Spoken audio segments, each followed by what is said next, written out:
everybody. We got a great one today, and this time I mean it. We recorded in front of a live audience at the City Winery in New York City, and the audience loved hearing from my guests, Jeremy Peters of the New York Times, Jessica Taylor from the Cook Political Report, plus Molly Jong-Fast, host of her Fast Politics podcast, and Mark Leibovich of the Atlantic. It's a great one, finally.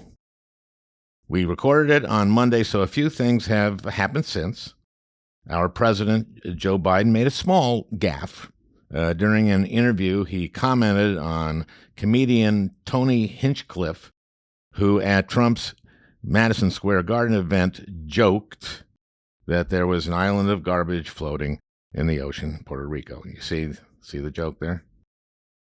Well, in an interview, a pissed-off Biden said the only garbage was Trump supporters.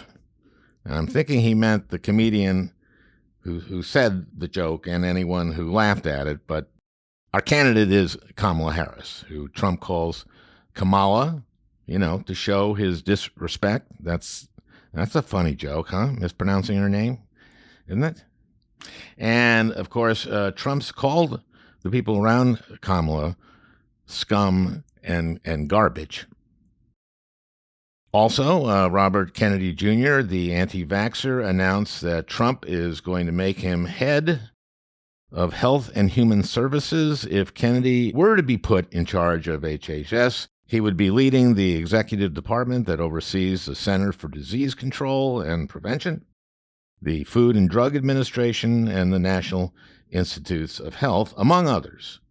In the meantime, Kennedy is an honorary co-chair on the Trump transition team and claims to be, quote, deeply involved in helping to choose the people who can run FDA, NIH, and CDC.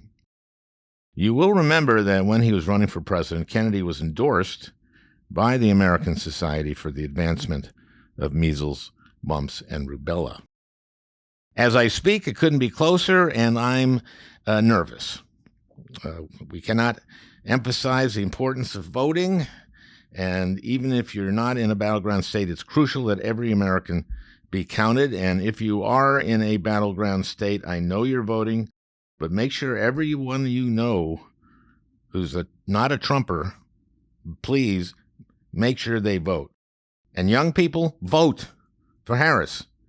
Trump says climate change is a hoax invented by the Chinese. For God's sakes, don't you see what's happening to the planet? My God, I've got grandchildren. Trump's going to give tax breaks for the richest Americans. If Trump wins, he'll replace Clarence Thomas and Sam Alito with two 40-year-old Thomas and Alitos. He's taking over the Justice Department. He's promised to prosecute the enemies from within. He'll fire 50,000 civil servants and replace them with MAGA goons whose entrance exam will be who won the 2020 election. Look, this is more dangerous than 2020. Project 2025 calls for the end of the Affordable Care Act. Trump will deport 10 million people. What is Stephen Miller going to do with a family of 5 where mom and dad are undocumented and the kids are American citizens? Stephen Miller will do whatever is cruelest. The cruelty is the point. Please don't let this happen. Okay, I'll calm down. Well, we've got a great one today. Jeremy Peters of the New York Times joins us, as do Jessica Taylor of the Cook Political Report, and Molly Jong-Fast and Mark Leibovich, together again to wrap it all up. It is a live one, for a change.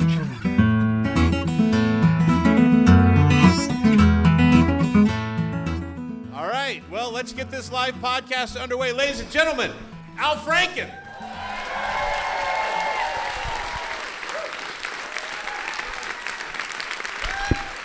Thank you. Thanks for coming this evening. First of all, the Al Franken podcast has decided to break from our long-standing policy and to endorse Kamala Harris for president.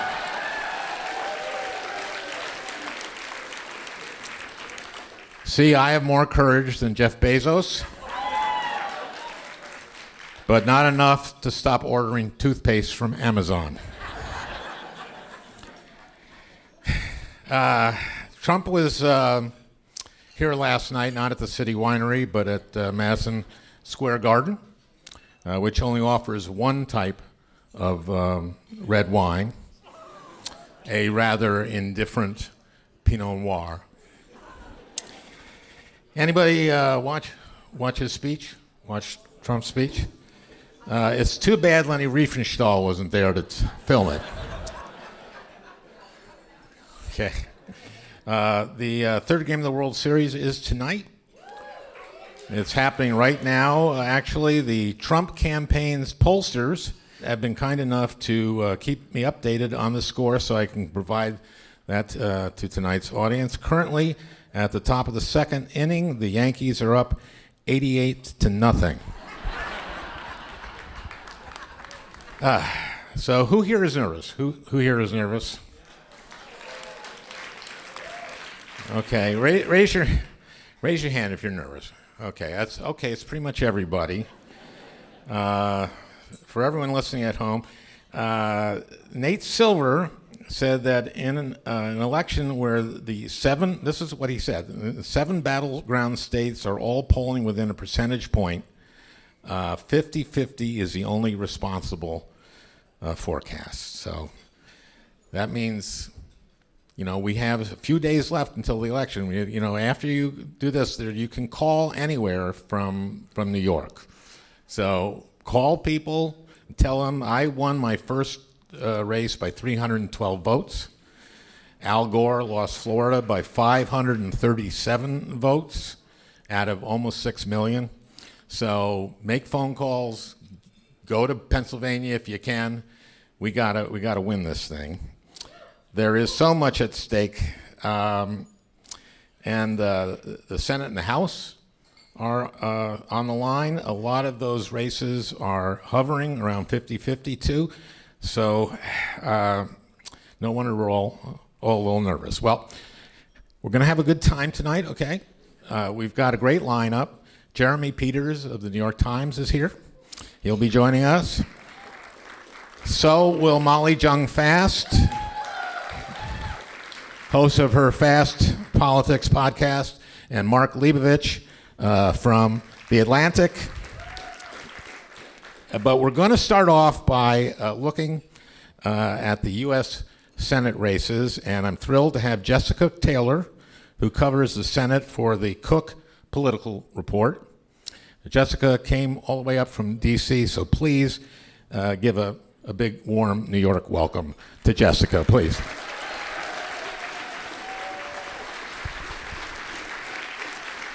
Thank you. Now, Jessica, the Cook Political Report is studiously neutral. We are nonpartisan. Nonpartisan. For 40 years. We were found. This is our 40th anniversary this year. Founded in 1984 by Charlie Cook. And so it's absolutely crucial that you stay neutral in all of these, right? Yes. Okay, but just for here, we can. So we are going to go over these races, okay? Because the Senate is in play, right? It is in play. So Democrats have a 51-49 majority.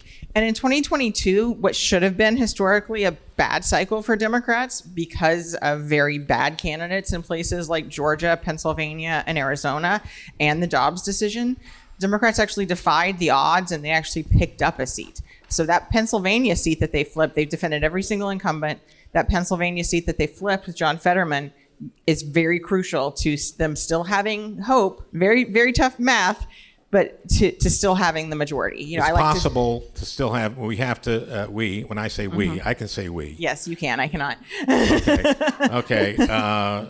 We can still hold the Senate, but it's going to be hard because the incumbents who are up there now, Bob Casey in Pennsylvania, for example, is in a close race. Democrats are defending 23 seats to just 11 for Republicans. And, 3 of those are in states that Trump won twice. So West Virginia is gone. we count that a Republican pickup. So that means it starts at 50-50. Yeah, Manchin decided not to run for re-election, Yes. so, and the Republican governor is running, and Manchin decided not to He will run. be the senator, and most importantly, probably his bulldog baby dog will really be the senator, maybe. Okay, so we kind of have to hold everything. Or flip a Texas or a Nebraska. Yeah. Yep. Or Florida. Yeah, I think Florida's a little tougher. Okay. Well, that didn't sound so neutral to me. I look Okay. at the data, Al. I look at the data. I know, you look at the data. So what's the data saying for Bob Casey? He's running against this guy, David McCormick. He is a West Point graduate. West Point graduate, worked in the George W. Bush administration in the Treasury Department, ran a major hedge fund. He ran in 2020 in the primary, lost very narrowly to Dr. Oz. Honestly, if David McCormick had been the nominee in 2020, he'd probably be a senator right now. Right. But he lost that primary. And honestly, a lot of the things he said during that primary, particularly on abortion, are probably what are hurting him most in this race. What do you say about abortion? Well, he's said at first that he wasn't for exceptions for rape and incest. So they've hit him for that. They have clips of him there during the debate and different things. So, now he has said that, so this was sort of right before the Dobbs decision and different things. So abortion in this Philadelphia suburbs that are really fast changing, that's really hurt him there. But where Democrats are struggling is in Western Pennsylvania, Allegheny County.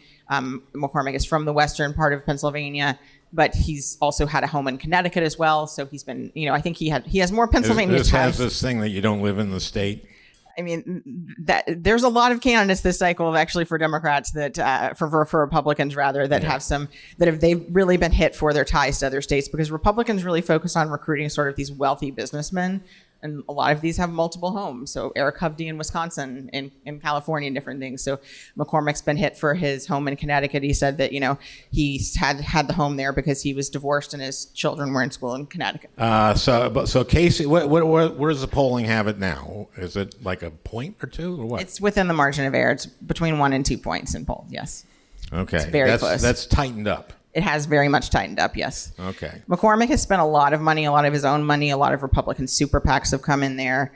Casey, the Casey name is still really gold there. His father, a really well-known name there. Was governor. Was governor, yes. But what I'm hearing in focus groups I've watched too is there is sort of this anti-incumbency mood that I've heard in focus groups in Ohio, there in Pennsylvania as well, in Wisconsin. So let's go to Ohio. Yeah. Okay, that's Sherrod Brown, and he's going for his fourth term, and he's running against a guy who owns a car dealership. Used to own a car dealership. Wealthy. He owned sort of luxury car dealer. Yes. Marino. Bernie Marino. Yes. This is probably as close as you can get, right? It is within the margin. Republican polls have Marino up just a few. Other polls, there's been a couple of public polls that have come out that have Brown up just a few. I think it's very much within the margin of error. But Brown is in the toughest race of his life. A lot of these Democrats too. They won in 2006 when Democrats flipped the Senate. They were reelected in 2012 when Obama won, and then they were elected again in 2018, which was the Trump backlash. So this is the toughest cycle that they faced. Yes, that's right. Because I wasn't in that cycle, and It's a very tough class of Democrats to be in. Yeah. Well, they had an easy one until this one. Let's go up to Michigan. Open seat. Debbie Stabenow's seat. And so it's open, and you've got a House member, a Democratic House member. Alyssa Slotkin. She was elected in 2018. She was part of this sort of class of national security Democrats that were elected in 2018. So she was a former CIA analyst, and she represented a very swing area district there for 3 cycles now, and won and ran ahead of Biden in that district. So she has a history of running ahead of her party, which is very good news for Democrats there. And she has been running ahead of... She was running ahead of Biden at first, and then she is, I think, polling slightly ahead of where Harris is. And I do think Michigan is probably Harris's strongest state, but it's very close, as are all of the states. All of these are within the margin of error. She's running against former Congressman Mike Rogers. Now, he is a 7-term... Yeah, he was elected in 2000. He left Congress in 2014. Did he go and make money? He did. He had a home in Florida, so he's been hit for that and moved back to Michigan. But, this is his first time running in the Trump Republican Party. He was a critic of Trump. And then he ran in the primary and had to win the primary. So he's sort of tried to become MAGA, but it's not. I mean, he's a former FBI officer. He was House Intelligence Committee chairman. Okay. So he's sort of more your traditional Republican, but he struggled to raise money. He's running kind of a 2014 Senate campaign as well, not raising a lot of money. So Slotkin has the money, but then we've seen Mitch McConnell's super PAC come in. They're spending a lot there. So the spending is kind of evened up. But So where does this stand now? we still have this race-rated toss-up, but I think in my mind, of sort of the three blue wall states of the Senate races, I think Wisconsin is probably the most endangered, then Pennsylvania, and then Michigan. So they're all just very slight degrees because they're all just very close. So if Sherrod wins in Ohio, If he loses, you mean? if Sherrod loses, yeah, we're kind of screwed. But I meant us. Yeah. I take no position. Okay. But there's a pickup possible in Nebraska. There is a very interesting race in Nebraska. Yes. Dan Osborne, who is a union representative, Yeah, so he worked for a Kellogg's plant in Omaha, helped lead a strike there. right? And he's running as an independent. He is running as an independent. He's running against Deb Fisher, who was elected she's seeking her third term. She broke her term limits pledge, so he's really hit her against that. She's a very sort of under the radar member, and because in fact I served with her. Yeah. Yes, she was very under the radar. Yeah. So in fact, there's another, both Senate seats are actually up in Nebraska because Ben Sasse left. So the former governor, Pete Ricketts, was appointed to that seat. So he's running for a full term and he's fine. He's also running against a traditional Democrat. So Osborne has been able to essentially become the de facto Democratic nominee, but he did not accept the Democratic Party's endorsement as well. Mm-hmm. There was very crucially a marijuana party candidate that did not get on the ballot. That would have hurt him. And he's winning independents. He's winning a significant chunk of Republicans, including in very rural parts of the state. I mean, we don't think of Nebraska as a battleground, but that second congressional district is very much so. And it's one that's been, Sure. that one is like Harris is going to win that district. And it was really key when they kept And those. that'll be key when they kept that seat. Yes. As because both Maine and Nebraska divide their votes by congressional district. Okay. But Osborne, you give him any shot? He has a shot. It's way closer than it should be. Democrats or Republicans now are running ads saying he's a secret Democrat. And the main super PAC that is supporting him, retired career politicians, we don't fully know all of their donors yet, but one group that is backing them is a Democratic group. So he has some Democratic consultants working for him and things, but he's really, I think the blue collar message is breaking through. He said actually that, he's the only person that if he were elected that the $176,000 salary would be a pay increase. So I think this blue collar, and one of his TV ads have been really good. Like he takes a blowtorch to the ads and carves lie into the TV saying the ads are against him. So I really think he has something, he has a shot there, but I would, just because of the lean of the state, I would rather be the Republican. Very Republican. Yeah. I mean, because in 2016, every single Senate race went the same way as the presidential race. In 2020, Collins won even as Trump lost the state. She ran ahead of him by 7 points, though. Yeah. Okay. So we'll continue going out west, and then I'll head south. Yeah. Okay. So the Tester. Now, this one, I served with John. He'd always eke out these victories. He's had 3 terms. This looks like it's not his night. I think it's going to be really hard. We have this one rated lean Republican. So I think the important thing is to know that Montana, I think, is very much changing. When Tester was first elected in 2006, over half of the state were people born in Montana. We've had a lot of people, more conservative people, moving into the state. We sort of refer to them as cows from California, Oregon, and Washington. And his opponent, Tim Sheehy, has won a Purple Heart. He's a veteran. He owns an aerial firefighting company. Tester sort of tried to say he's what's wrong with these people moving in. They've driven up home prices, sort of the Yellowstonification of Montana, public lands, wanting to privatize them and different things he's hit them on. But now only about a third of people were born in Montana. And, he's hit his other opponent. For instance, his 2018 opponent, Matt Rosendale, was sort of derided as Maryland Matt for not being from there. This is it was a parochial state. It's less so now because all of these people are moving in. And I also think Sheehy, being a veteran, he said, I wish I were born in Montana, but I moved here right after I left the service. So I have not seen a poll with Tester leading in several months. Okay, that's too bad. Let's go south to a happier story, maybe. Jackie Rosen from Nevada. This will be her going for her second term? Yeah. This is one that I thought would be tighter, and it has tightened up in the past few weeks, actually. Some of the early voting numbers out of there actually could be problematic for Democrats. Republicans are doing a better job getting early vote out. But she has run a very smart race. She's spent a lot early on. She's hit her Republican opponent, Sam Brown, another wounded veteran. He won a Purple Heart. He badly burned by an IED while serving overseas. Mm-hmm. But she's really hit Brown on abortion in particular.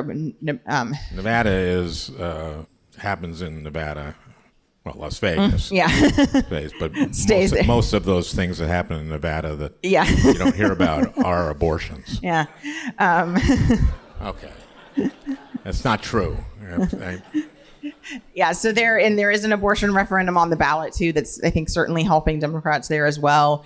He struggled to raise money, but I think this one's tightened up a little bit over the past few weeks as we have seen a lot of these races. But I would still rather be Rosen in this instance. Even Republicans I talked to, it may have tightened up a few weeks too late, but I would rather be Rosen in this instance. For a first-term senator, she's run a very good race.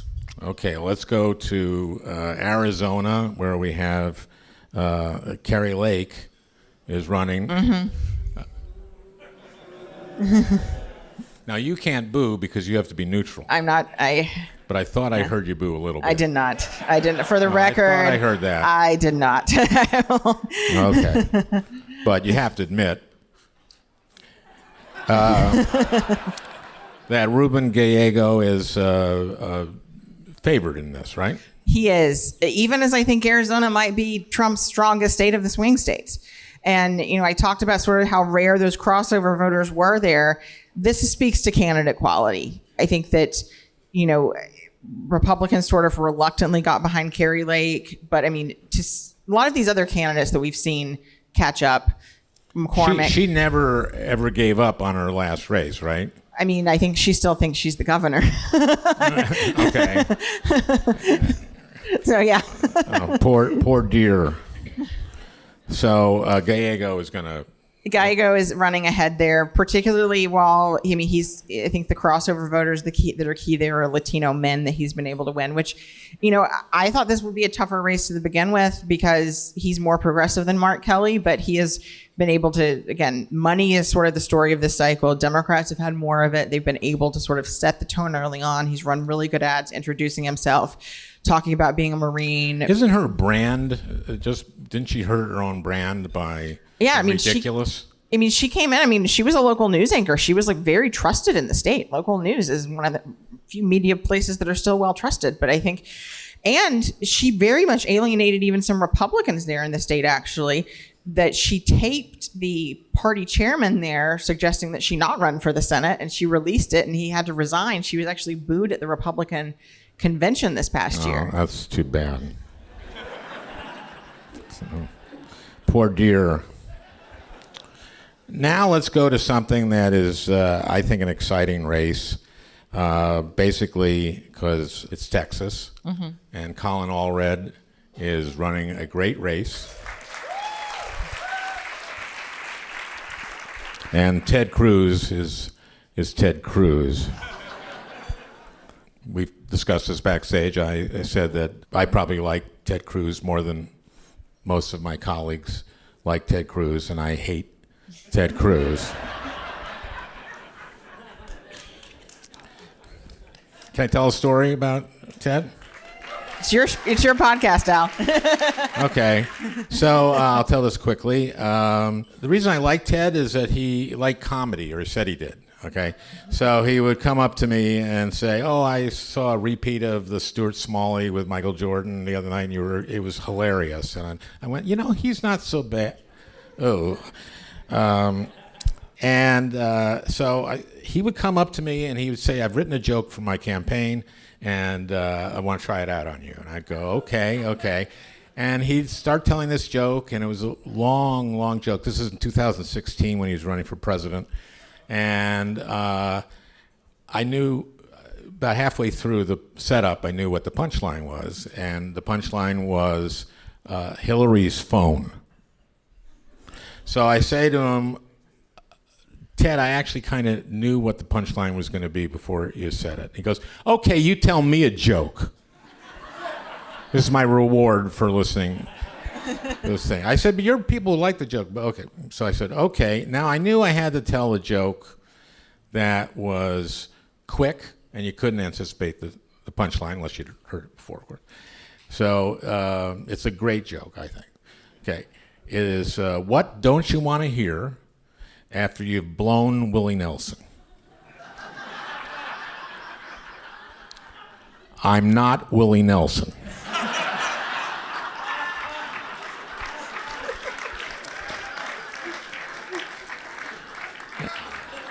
And Ted so wanted to hate this joke.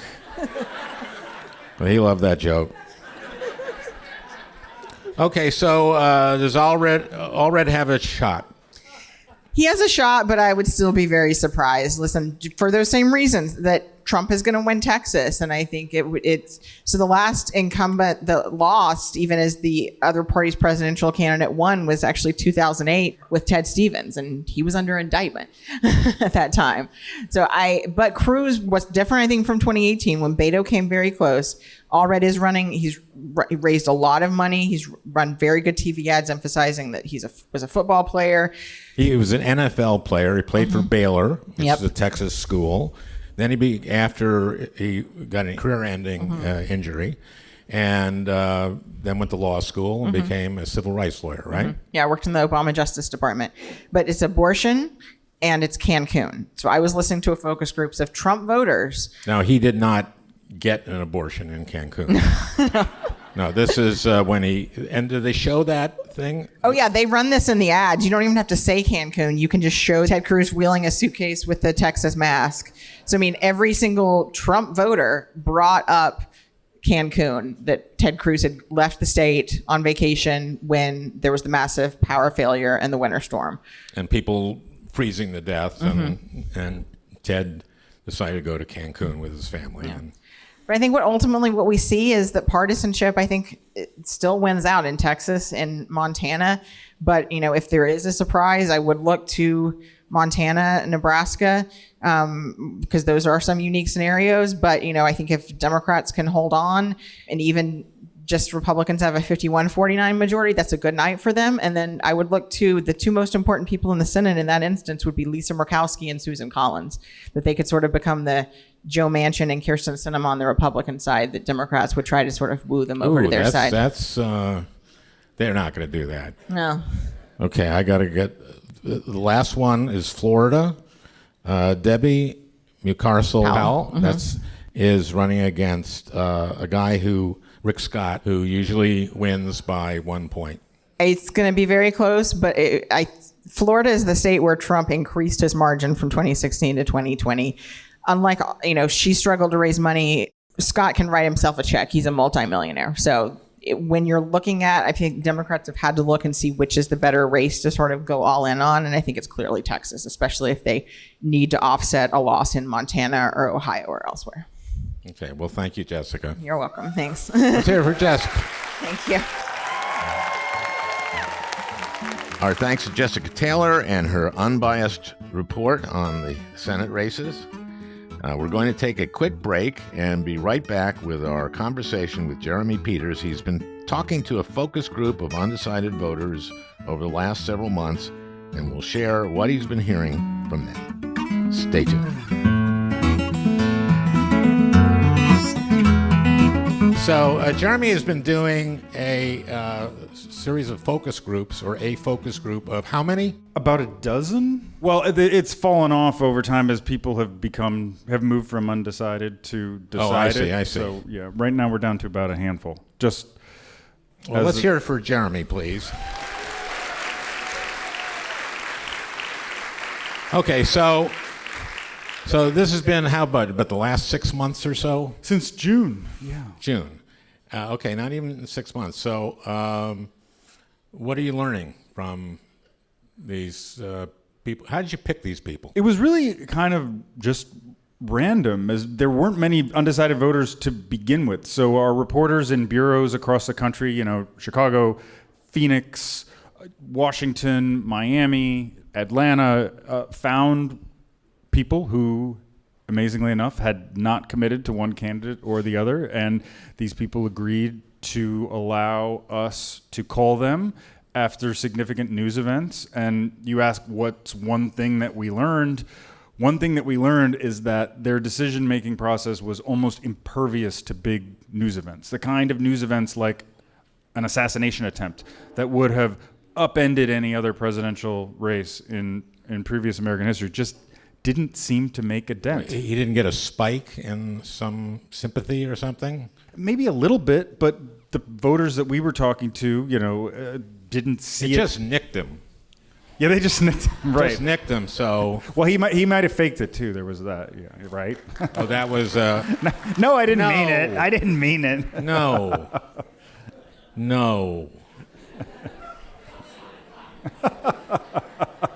Okay. All right. So, yes. Okay, so what does make these people change their mind? I think it's a vibe. More than anything else, they want a president who's going to change their well-being, who's going to make their life better. A lot of these folks see life as too expensive. They see rent as too damn high. They know that they're probably never going to be able, at least in the near future, to buy a home of their own. And that unsettled feeling, I think, just contributes to this desire for change that isn't necessarily partisan or ideological. They just want to go with something different, and that means, for a lot of them, punishing the Democratic Party. Who's the last one who changed from one stance to another, or who became committed to someone from being uncommitted to anybody? So I would say a guy that I was talking to today, right when I was in the Uber on the way here.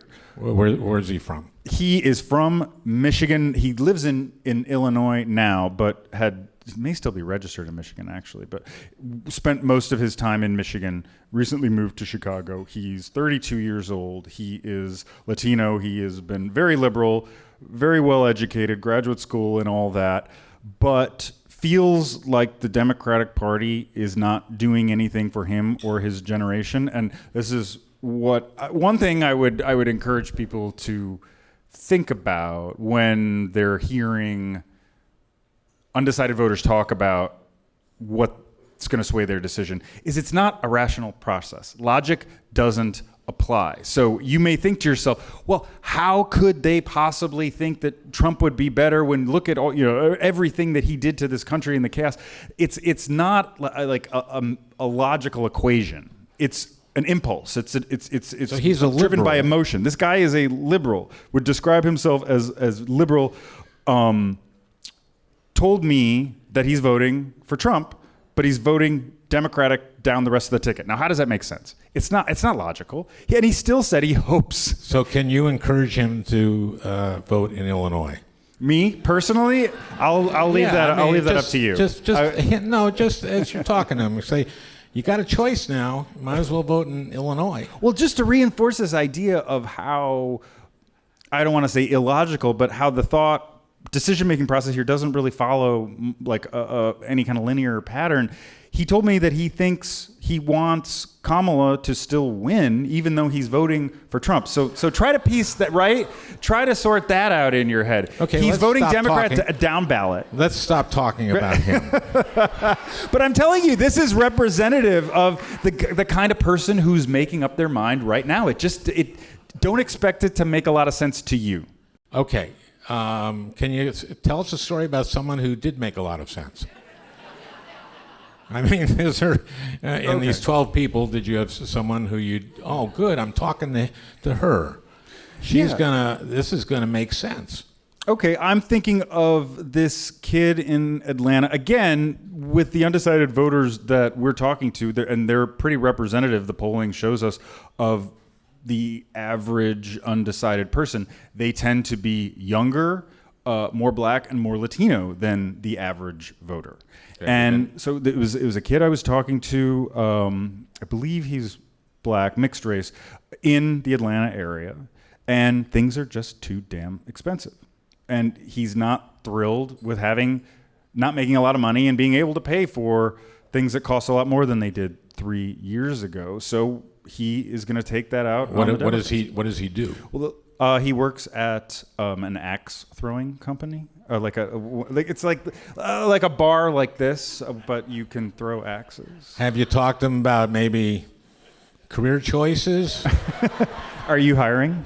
No, but That's a good point, because I think a lot of them feel stymied with their career options. yeah. Well, I don't know where you go from the axe throwing bar. I mean, he may be one of these people who had a degree in like engineering or graphic design or something like that and just can't find good work that pays the bills. So Okay. there is a lot of that. I find a lot of overeducated people who aren't working in the careers. So that they I'm want sorry. to. Who's he voting for? Last I talked to him, he was up in the air, but he was kind of sour on Democrats. So as far as I know, undecided. Okay. Some of these people are going to make up. The one guy told us he was going to make up his mind, probably going to make up his mind in the car on the way over. But one thing to the ballot box next Tuesday. One thing I think is important to point out as we try to sort out the real undecideds from those who are really just telling themselves and a pollster that they're undecided and they know that they're going to vote for Trump, because that is a real thing. I'll tell you an anecdote that I thought was really interesting that makes me think that the polls are once again understating Trump's level of support. No. Sorry to be the Grim Reaper here, folks, but it was a guy, because the New York Times, we do these polls where, it's getting so much harder to do polls these days. What percentage of people who are contacted actually answer? You can make 100 calls and have one person agree to do the poll. That's how intense, labor intensive these polls are. They take a lot of time to do, and a lot of people to make those and calls. that questions the accuracy then, because who is that one person out of 100 who decides? Well, how representative are they of the other 99? Well, that's not what you base the whole poll on, right? You have to make 100 phone calls for every one person, and then you need to have 800 people answer. So, a poll of 800 people is statistically pretty reliable. But anyway, what I was saying about why I think 800 answers. 800 answers. 800 answers. answers. So Okay. What is that? It's 80,000. 80,000 phone calls. So I call this guy. You don't have to do that. You don't do that. I don't do that. No. It's kind of like a call center thing. Okay, I don't do that. What I do, and why I was telling this story that I hope is not already boring people, is what I would do is get a list of all those 800 people. And among those 800 people, I would look for the people who said they are probably voting for Trump or probably voting for Harris, because that indicates that they're soft in their support, right? They could be swayed one way or the other. I called this guy 26 years old. He's a veteran, lives in Michigan, smart guy. And I said, so I see Dan, or whatever his name is, that you're probably Trump.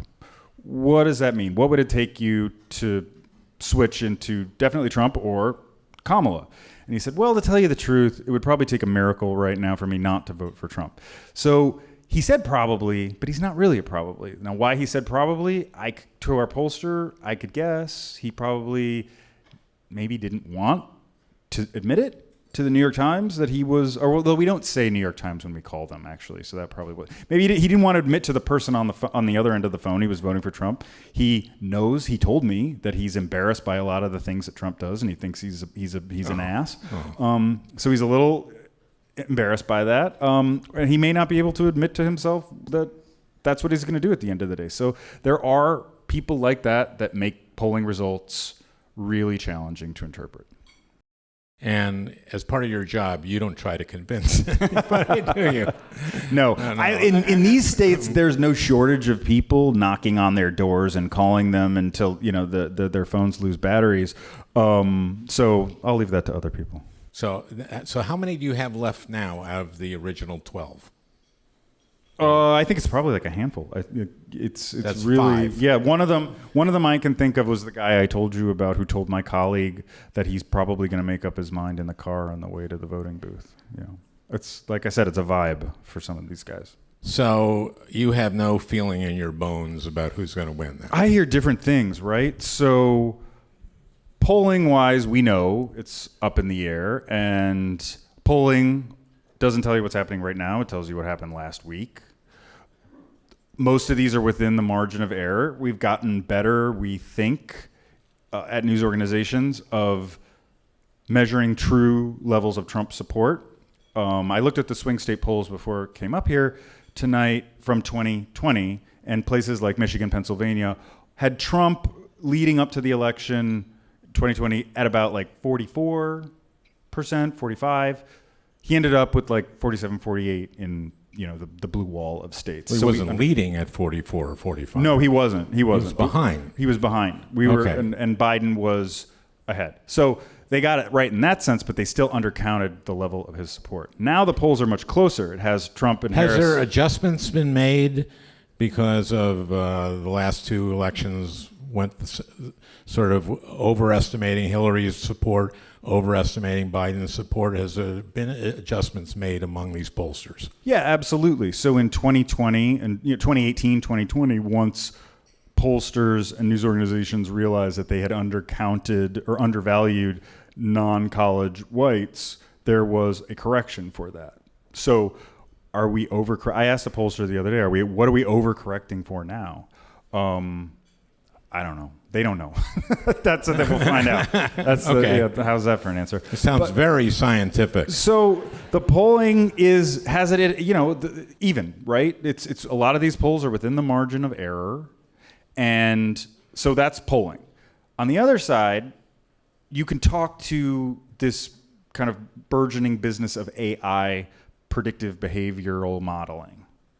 And I had breakfast last week. That's artificial intelligence. Exactly. And these people claim to be able to take, based on your internet history and what you watch on TV and what you subscribe to, all that, 300 plus characteristics. Are you a skateboarder?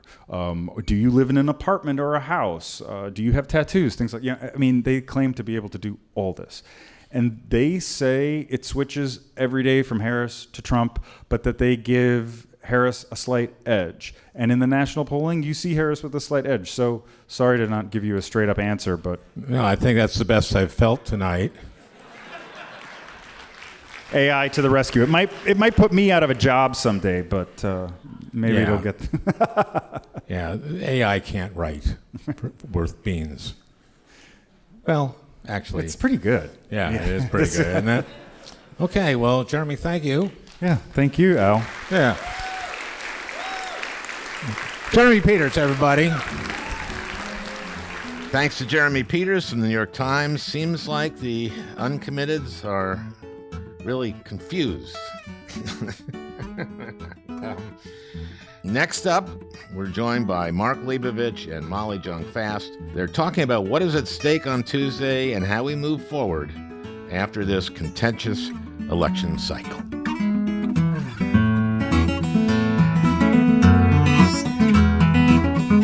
You all know Molly and Mark, don't you?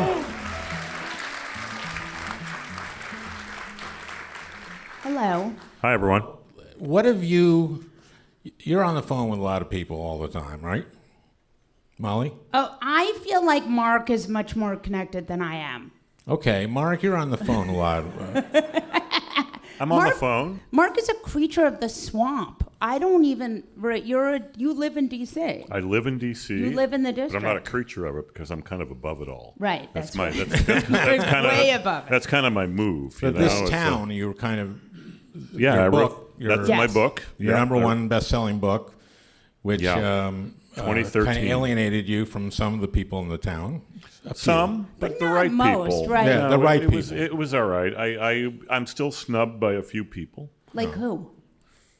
Come on, we want it. We won't tell anyone. No. No, I don't want to. I don't want to. No. Okay. You'll tell me later? I'm trying to repair relations because we all need to sort of stick together because this is a time of fellowship and togetherness and patriotism.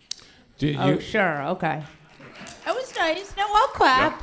No, How worried are you about, say, Trump wins and retribution comes? is this for me?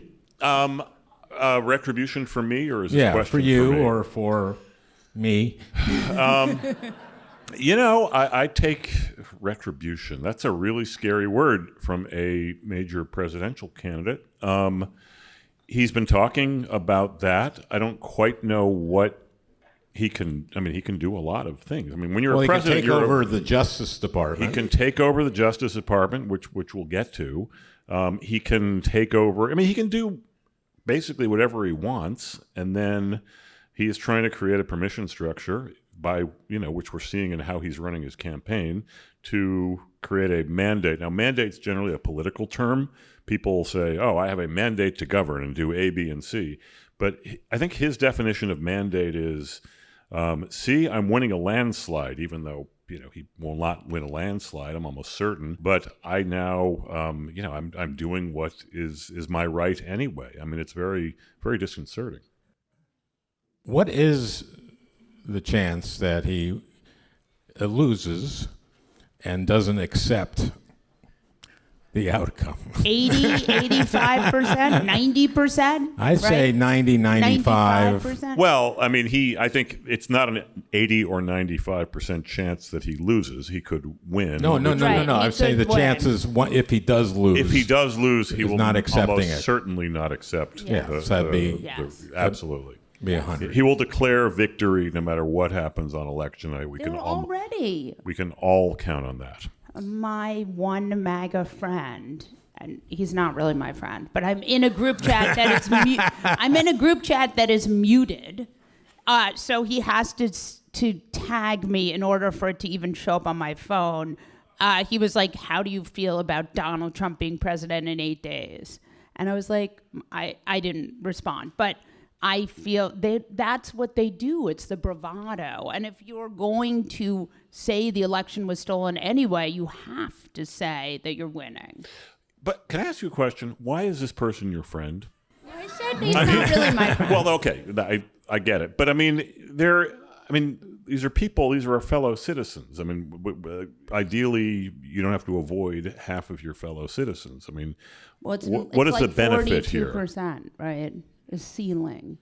No, there's no benefit. Yeah, I have a friend who I won't talk to anymore because he's so unreasonable. And we went to high school together, and we were really besties in high school. And That's very sad, though, right? I mean, it's Whatever. not You very- shouldn't be friends with everyone. It's Oh, enough. I completely agree with that. I mean, no, you totally. know, And especially as you get older, you can be more judicious in You're not, choosing your friends. Yeah, and No, I you're not buy that. for everyone. No, Totally. not you. No, I'm not But- for every. No, I believe that that's important. okay, Yeah. where are we looking for? Do you want to get back to politics, or you want to talk about? This is the. Or- This Well, is, no, I want to talk politics. I think folks, you came here for politics, right? So Ish. how Yes. is this going to turn out? Yeah, Mark, how is this going to turn out? Go. I think we're looking at a real close one. Yeah. Really? Are you going out on a limb Yeah, here, right? I you think it's going to be close? Okay, how are you going to watch the evening? It's a great idea. It's a it gonna, great. Is it going to topic. come down to turnout? Yeah, I'll say this. I mean, what we were just talking backstage, and actually, this is a topic that I would like to all of us engage on. But the healthy and smart approach to entering a night of the great unknown, as we are all about to do as a citizenry. You're going to get all this information thrown at you, much of it noise, much of it good, much of it bad, much of it completely meaningless, much of it wasting time. And, it is a big thing we are going to commit ourselves to and invest in psychically because, this is kind of the whole game here, like democracy-wise. And I mean, not to overstate this, but it's a very big election. It's an I mean, do you existential feel election. that this is it? In other words, if Trump, I mean, there's the narrative that if Trump wins, it's the end of our democracy. Let me just say, I refuse to believe that. I mean, because we are citizens. We control our destiny. We can control how we react to whatever the result is on Tuesday, whether by pushing back against it, by organizing against it. I don't know. I mean, Yes, but eyes wide open here. I mean, we know what they are capable of. We know what Trump has been talking like. So that is all. But again, we're not passive participants. You did not watch last Madison night, Square did you? Garden? No. No, it was pretty bleak. But I want to say two things here. First, I don't think Trump is going to win. I don't think he's going to win. I don't think he's growing the electorate. I just don't. I don't think that. I think the American people are better than this. But if he does win, then it is even more necessary for all of us to make sure that he can't do the stuff he wants to do. A lot of this stuff is new stuff that is very hard to do, that there will be a number of legal challenges that you can do against. And the fundamental truth of Trump and Trumpism and his people is that he is erratic and incompetent and not very smart. So, and he's also 78 years old, but and very easily distracted. So he's not going to be able to do a lot of the stuff he wants to do, but He will try. But, a lot of these people, remember, Donald Trump is not some brilliant mind, right? He's got some very rich people behind him now. And he's not the Donald Trump he was 10 years ago. I mean, he's slowed down. Yeah, I mean, all true, but that doesn't make him any less dangerous. I don't think it makes. It's dangerous, There but you I'm go. just saying we can't despair. Well, I don't think despair is healthy, but I think it's understandable. I also think I'll say this, based on my own experience over the last 6 weeks or so. I've been out a lot. I've been out to a bunch of Harris events, to a bunch of Walz events, to the convention. I think Harris run a very good campaign. I think she's run a much better campaign than I expected. I think there's been a real propelling of Democratic enthusiasm since Biden stepped aside in ways did that I think surprise you at all? that he stepped aside, or that there's been This reaction to it. Not necessarily. I think it was pent up. I also don't think people fully realized how exhausting it was to try to watch him run for president at his age and given his faculties. And it was just an exhausting spectacle. And to see the injection of youth and just something new was really, really, I think overdue and also needed for Democrats. But I also think that they've executed well. I think Harris has been a much better candidate than I thought. I think Walz was a good pick. I think the convention went well. I think the debate went great for her. I think he did okay. The greatest question was, do you think Trump won the election? And Vance couldn't answer it. I mean, Right. he really couldn't, because he can't say the truth. I mean, what is so spectacular about J.D. Vance and Donald Trump is that neither of them believe anything they're saying, right? I mean, the two of them, right? J.D. Vance was never Trumpy, 2 years ago. I still think, though, it's worth remembering, like, we get so into the politics world and thinking about things and, looking at things in a vacuum. It's worth remembering that J.D. Vance ran 20 points behind Mike DeWine in Ohio, right? 20 points. I mean, this is not a popular guy. Well, but all he had to do was win. That's right. right. And this is why Sherrod might be in trouble, because that's as close as you get. I mean, Ohio, very, very red state. Yep. Increasingly. Very red state. So, okay, you did a couple podcasts on Project 2025. I did a YouTube series on Project 2025. That's what I meant, yeah. Yeah, and where I interviewed really smart academics about it, and like Thedra Scott Pell from Harvard, who has studied the origins of the Tea Party movement, people who are really much, much smarter. And we don't than hear I as am. much about 2025 now, but I think we should be reminded of what that is. So basically, it's modeled on Ronald Reagan's Contract with America. This idea that you could get think tanks to sort of put together a plan for an incoming administration. The fundamental sort of thesis of the whole project was that Donald Trump's first term was a failure because he was not able to do the kind of broad strokes that they wanted. And I would say that the larger goal is to massively shrink the federal government and have what is left of the federal government be a partisan arm of the presidency. So things like the DOJ and the Taking over the Department of Justice. right, taking over the Department of Justice, And he letting says it he is going to be the head of the Department of Justice. Well, There's no separation between the White House. The executive branch will run the DOJ. The executive branch, I actually think scarier than that, and that's pretty scary, is the executive branch will run the Fed, right?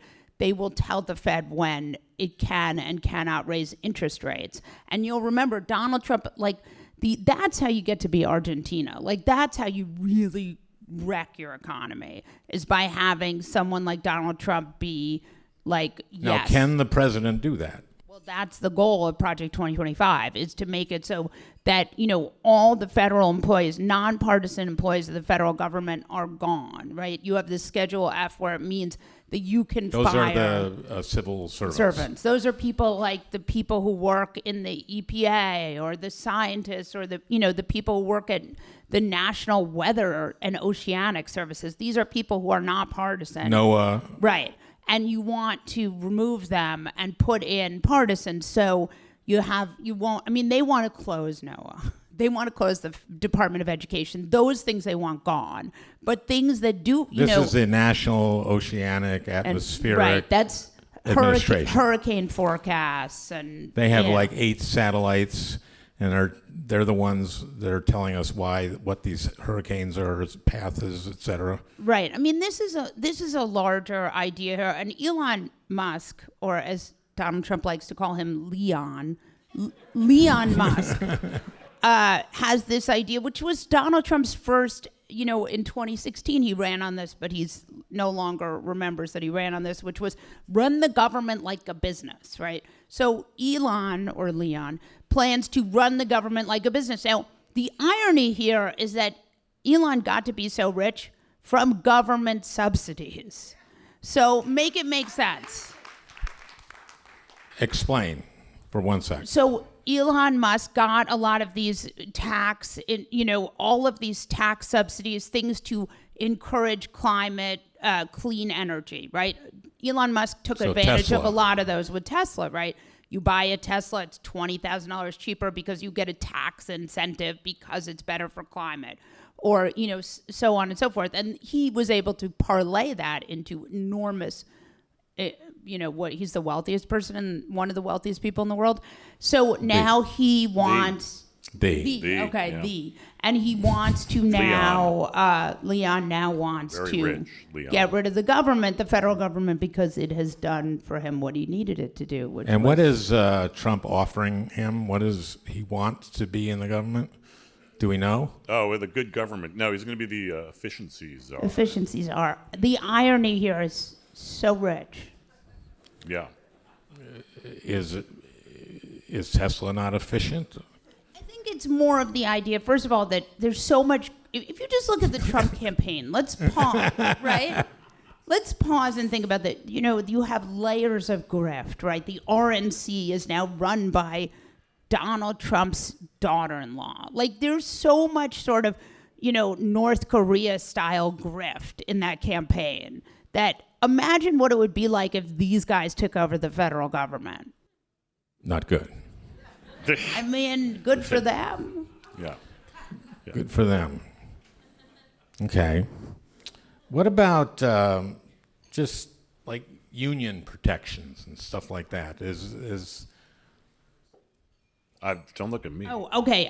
Yes, Yeah. no. They're not big in. I mean, No, they don't like union These guys protection. don't like unions. They're right to work. Right to work. They're Koch brothers funded. Yeah. The right to fire all of you if you want at any time. birthright citizenship? Now they're very. I mean, look, Project 2025 is this website. You can Google it. It comes up, Project 2025 Heritage Foundation. And actually now what I think is so brilliant about this is all of these think tanks, and I think is doing a lot of heavy lifting here. So tanks that, there's not a ton of thinking, but you have people like Charlie Kirk, you have, these kind of, everyone from the sort of sublime to the ridiculous. And in it is every idea ever, right? There's a lot of really terrible conservative ideas. So I don't know that they'll be able to get to all of them. But what happened when they put it online was that if you polled it, it became wildly unpopular because people started reading it. And that's why they put on the site now a quote that says Donald Trump doesn't have anything to do with Project 2025. But it's written by many people who were in his administration. Did our branding of 2025 work? Yeah, it worked so well that no one wanted to talk about it anymore, right? So Donald Trump doesn't. Okay, well, then maybe I shouldn't, huh? We should talk about it more. It's like, this is not a policy election, right? This is, these policies are wildly unpopular, but people are voting on vibes. So, I mean, remember. What did you think of last night in terms of, because you didn't watch it, but what did you. I watched it. Oh, you watched it last Yeah, night. are you Okay. kidding me? Yeah. Yeah. Okay. Would that help him? Was that supposed to help him? I mean, let me just say, Harris got endorsements from the comedian went on and he said, Puerto Rico is a floating pile of garbage. About 20 minutes later, you had Bad Bunny and J-Lo and Ricky Martin all endorsing Harris. So are your rallies supposed to make the person you're running against get endorsements? If so, then yes. I mean, this is like the example of, Trump was on Joe Rogan's show and the Harris campaign was tweeting out clips. Is that a good sign? I listened to about 15 minutes of it. So you only missed like 2.5 hours. Yeah, it was Trump talking about the Lincoln bedroom. Tad. Yeah. Yeah. The son who died. Yeah, but he got the wrong son. But I mean, who knows? I'm impressed that he knows who Lincoln is. But I guess there is a bedroom named after him. So. Yes. So but that's how far I got. I got 10 minutes in or something like that. I feel like there's more written on that note. There could be. Okay. Ask about the quality of the campaigns. Ooh.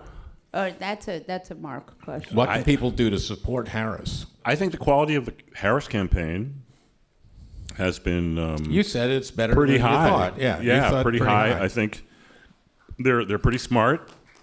They're disciplined. I think Jen O'Malley. I think David Plouffe. I think the whole team has done well. And I think Harris herself has been a good candidate as far as like running it. And then there's a Trump side, which everyone says they're more disciplined than they were in the past. Except last night. Well, that's the thing. Trump can't really be managed. It's not like he's not a campaign to manage. He is a wind-up toy to be wound up. And you ask, like, is this a self-destructive campaign? Is he trying to self-sabotage himself? You watch last night, think this doesn't look very smart, but we said the same thing in 2016, and Access Hollywood happened, But last night they said we didn't know that the speakers were going to say that stuff. And then, of course, they loaded it in the prompter, and then the Bulwark had a story today that, in fact, they had told that guy he couldn't make a C-word joke. he was Harris. prepared, apparently, to used that word to talk about in describing Harris. Describing Harris. Suburban women voters love it when you call women the C word. It makes us very want to vote for a candidate. I mean, that's actually right out of Veep. There was actually a Veep episode where, anyway. No, I mean, I don't know. I know what it was. Seagate. Yes, that's See, right. And then it turned out they all had. It's not a gate. It's not a gate. It's not a gate. Well, it was the C word gate. Correct. But they ran an investigation about who on the staff had called the president that. And it turned out they all had. They all had. But It was a pretty good episode. It was. Amy ran the investigation. Right. Yeah, But she did a very good job. but Leon's PAC. Not Elon. Leon's PAC actually has a C word ad. Oh, I saw that. Yeah. Yeah, where they say Kamala Harris is the C word, and then they do all this. She's the C word. This is a different C word. It's a different C No, word. Isn't that like well, kind of the game there? The It's like- game is you think it's the C word, but it's really communist. I see what they did there. Yeah, but here's the thing. Nobody likes that. Like, this is clearly, Leon clearly came up with that ad and was like, see, and we'll say, I mean, it's like the jumping up and down with the belly shirt. No one likes that Like a either. dipshit. Remember, like, you see Walls said he's jumping up like a little dipshit? Yes. The key there is little, he said. This guy's jumping around like a little dipshit. That was when Walls, I think, helped himself. Yeah, that was a good line. Dipshit's a good word. We've made some really terrible... Dipshit is a very Minnesota word. It Yeah. kind of is, right? Yeah. Oh, but you would know. Like a dipshit. Oh, yeah. Oh, yeah. Oh, what a dipshit that guy is. You know. When I would debate Norm Coleman, Speaking of, dipshits, I could do. He's grew up in New York, and he went to the same high school as Chuck Schumer and Ruth Bader Ginsburg and Bernie. Wait, yeah. what high school was James that? Madison High School. My grandfather taught there. Where was that? Brooklyn. All right. Yeah. And so I could do, I could do 10% Minnesota, or I could do, 30% Minnesota, or even more. Yeah. Norm didn't do any of that. I remember the first time I heard him speak, and he was like right out of New York. I mean, Brooklyn. Like, there's no Minnesota. in He his actually had a little Hyannisport in it. He always wanted to be a Kennedy. Norm? Yeah, Norm had a little. His accent wasn't pure. It wasn't Bernie's accent, and it wasn't Schumer's accent. It was, anyway. But we digress. We do. So Really a lot. Yes, go on. what can they take over that will? I mean, if they get rid of 50,000. Schedule C employees, Schedule F employees. Schedule Nobody F. knows what schedule it is, so I can just say whatever. Schedule Z employees. No Okay. one knows. I mean, can't they just wreak havoc? Yes, but the whole goal here is to completely mess up the federal government and make it very difficult for it to be effective, and then say, "Oh, the federal government is useless." See, I was telling you. I think it's going to be hard to do a lot of that stuff, but they're going to try. But they'll have 4 years, Well, and they may. Have the Senate. Hey, let me ask you this: they'll definitely have the Senate, I think. if the Republicans take the House and the Senate, well, it's possible. I mean, they did have that in 2016, and they shut down the government. yeah, These are not. I mean, remember that? Sure. They had the House, the Senate, and the fucking presidency, excuse my French, and they shut down the government. But let's say they take over the House, the Senate, and Harris wins. Yeah. Okay, that's a possibility, right? Sure. So what happens on the January 6th? How is the new Well, wait. Are we talking about the legislation, or are we talking about the certification of the electoral certification college? of the election? Okay. Yeah, It because will this is come not. down to MAGA Mike Johnson. Well, not necessarily. Yeah. I mean, it's got to. I mean, if it's tied, Right. I mean, comes down to I mean, like- she's ceremonial, right? She will be, the vice president will be I think she'll be sworn. I think first of all, I think it's more likely than not, if she wins, then the Democrats will take the House. And Democrats feel pretty confident that they're going to take the House. Oh, I hope so. I mean, right? Much more than the Senate, obviously. Right. The Senate map is difficult, but there are a lot of House seats here. You've got some really uniquely terrible Republican candidates in New York State. Remember the guy who has his mistress and his girlfriend's daughter in the district office? That guy.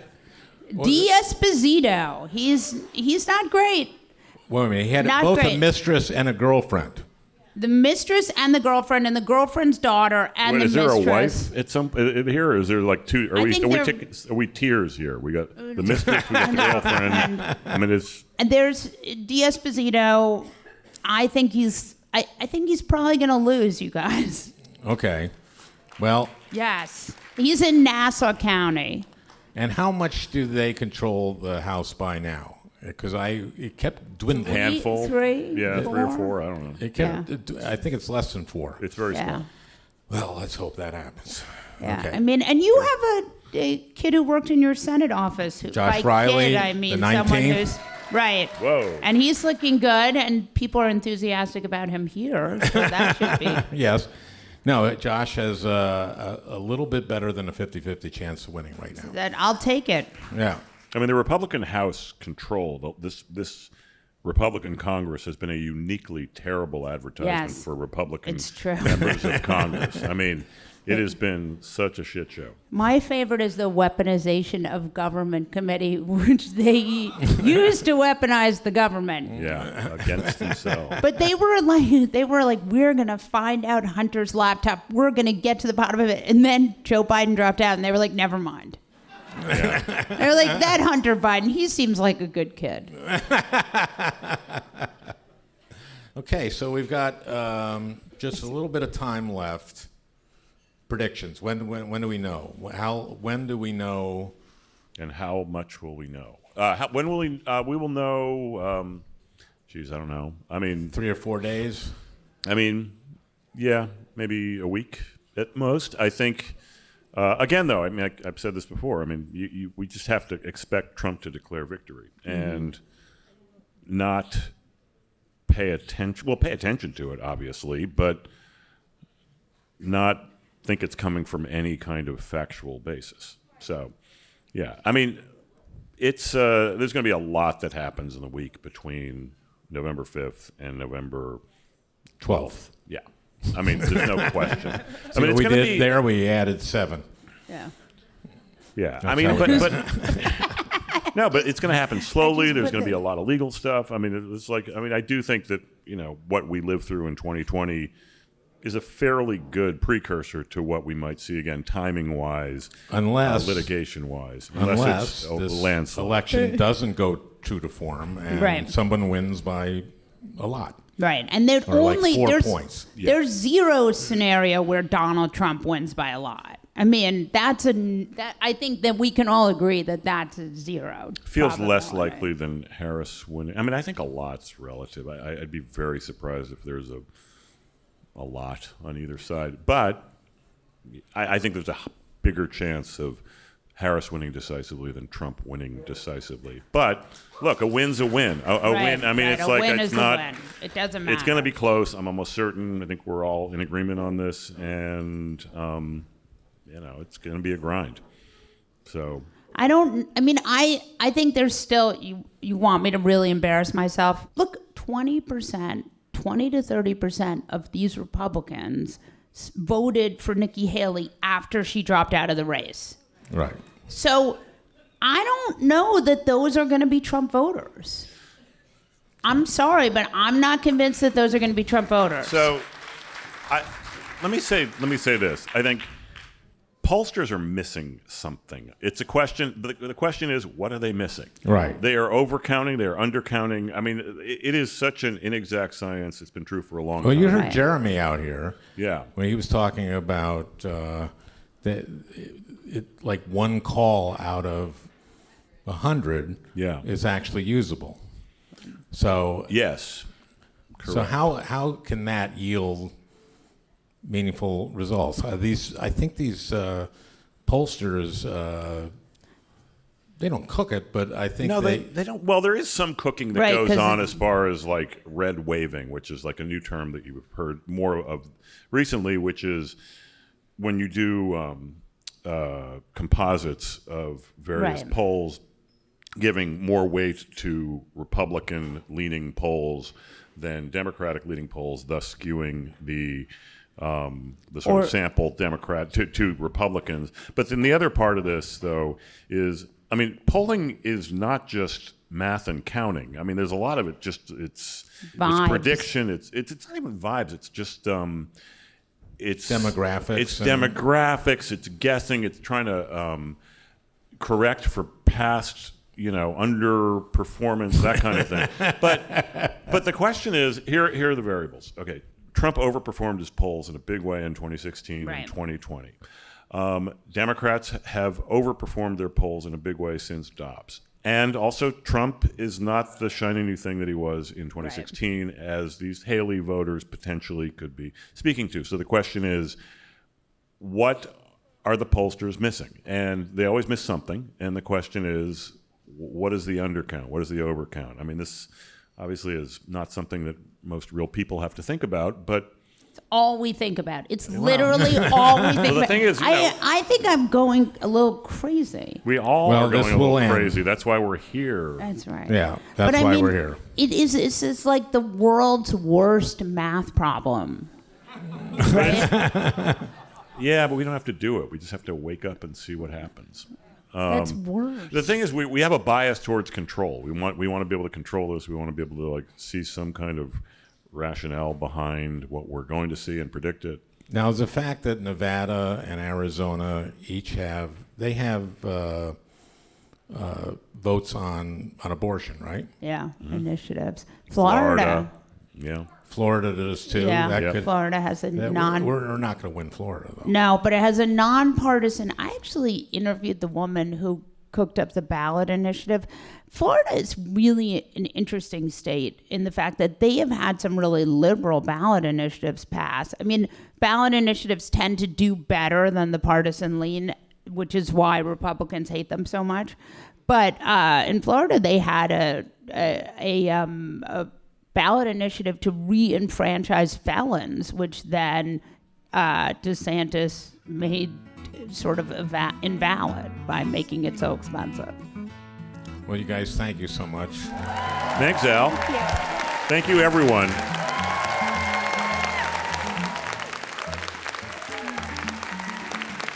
Well, I hope you enjoyed listening. That beautiful music is by Leo Kottke, the great Leo.